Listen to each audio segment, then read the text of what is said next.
एक साधारण शुरुआत, रोम का जन्म। साल है 753 ईसा पूर्व। आप तिब्र नदी के किनारे खड़े हैं। आपके आसपास एक गांव जीवन से भरपूर है। यह रोम है, इटली के हडसन में एक साधारण सा गांव।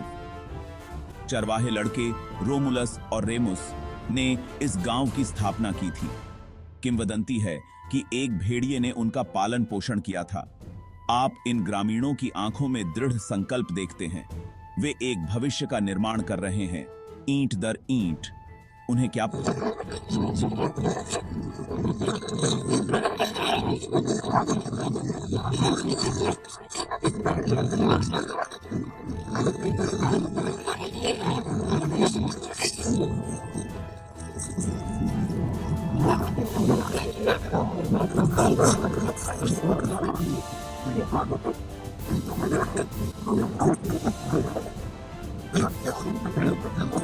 सामना करना पड़ता है। आप अपने घर की रक्षा के लिए हथियार उठाते हैं। आप एक रोमन हैं, अपने से बड़ी किसी चीज का हिस्सा। गणराज्य का उदय, नगर राज्य से साम्राज्य तक रोम की शक्ति बढ़ती है। आप प्यूनिक युद्धों के साक्षी हैं। कार्थेज, समुद्र के पार एक शक्तिशाली साम्राज्य, रोमन प्रभुत्व को चुनौती देता है। कार्थागिनियन सेनापति हुई गीबस की बासीघी कीतों, हैनिबल आल्प्स को पार करता है। वह रोम के दरवाजे पर युद्ध लाता है, फिर भी रोम डटा रहता है। आप रोमन सेनाओं के अनुशासन और पराक्रम को देखते हैं।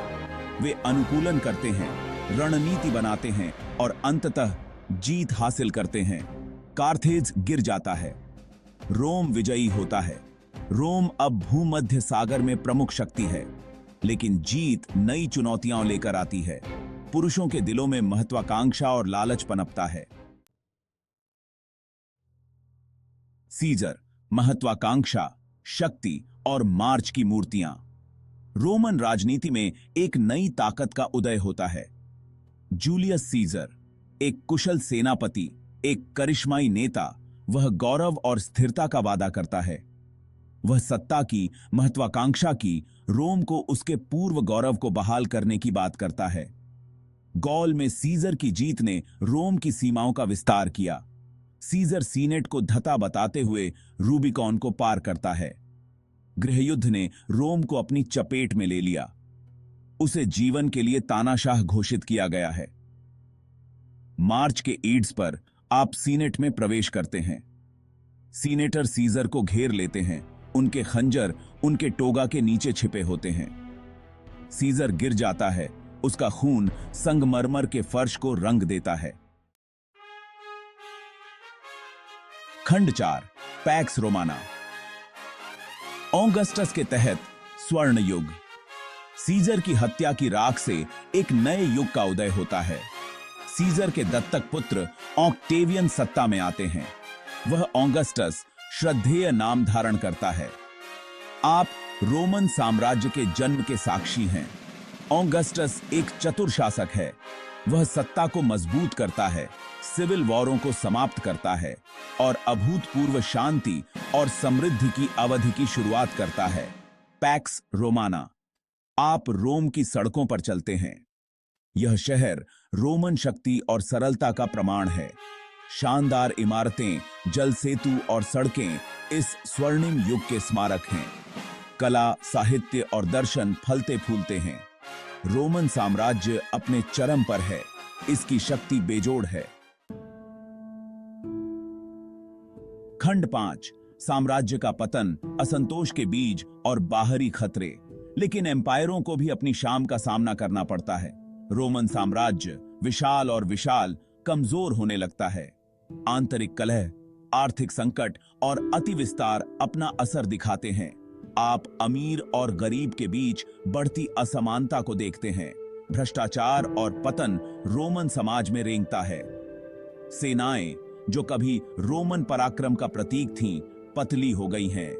बर्बर जनजातियां अपनी महत्वाकांक्षाओं से प्रेरित होकर रोमन सुरक्षा का परीक्षण करती हैं। साम्राज्य बंट जाता है। पश्चिम में रोम नियंत्रण बनाए रखने के लिए संघर्ष कर रहा है। पूर्व में एक नई राजधानी का उदय होता है, कॉन्स्टेंटिनोपल। साल है 476 एडी। पश्चिम में कभी शक्तिशाली रोमन साम्राज्य का पतन होता है, जो मध्य युग की शुरुआत का प्रतीक है। खंड 6, समय में उकेरी गई विरासत। इतिहास के माध्यम से आपकी यात्रा। आप प्राचीन रोम की सड़कों पर चले हैं। रोमन साम्राज्य भले ही चला गया हो, लेकिन उसकी विरासत बनी हुई है। इसके कानून, इसकी भाषा, इसकी वास्तुकला, वे पश्चिमी सभ्यता के ताने बाने में बुने हुए हैं। अपने आसपास देखो। क्या आप आज हमारी दुनिया में रोमन प्रभाव देख सकते हैं? हम जिन कानूनी प्रणालियों का उपयोग करते हैं, उन भाषाओं से लेकर जिनका हम उपयोग करते हैं, रोम की विरासत जीवित है। अन्वेषण करें, खोजें, समय के इतिहास में उकेरी गई अनगिनत कहानियों को उजागर करें, क्योंकि अतीत को समझने से हमें खुद को और आज हम जिस दुनिया में रहते हैं उसकी गहरी समझ हासिल होती है।